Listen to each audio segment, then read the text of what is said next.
इस लड़ाई को नहीं नहीं खींच खींच सकते हैं। और मैं कुछ स्टैट्स निकाल रहा था कोचर सर, अमेरिका हर दिन 25 से 40 मिलियन डॉलर, लगभग 210 करोड़ से 335 करोड़ रुपए खर्च कर रहा है।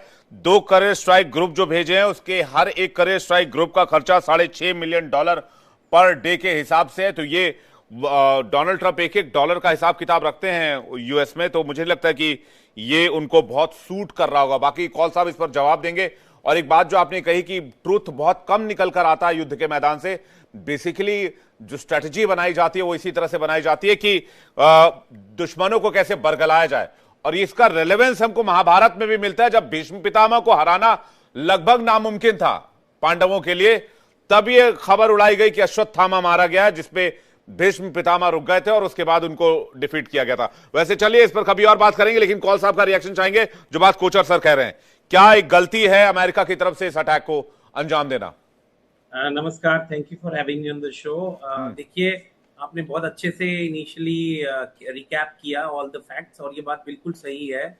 जो हमारे ऑफेंसिव हैं वेपनरी यूएस की, वो डिप्लीट हो रही हैं, लेकिन we can replenish them from other stocks, from other basis. लेकिन जो हमारी डिफेंसिव सिस्टम है, जिसके अंदर थार्ड आता है, SM3 आते हैं, सैम और अदर पेट्रियट आते हैं, उसको रिप्लेनिश करने में मंथ्स टू ईयर्स लगते हैं। तो हमारा defensive with each day is getting more and more vulnerable, इसमें कोई दो राय नहीं है। इसलिए आप देखेंगे the intensity of attack will be increased even more with each day, so that there is no opportunity to attack big time. So ये clear है।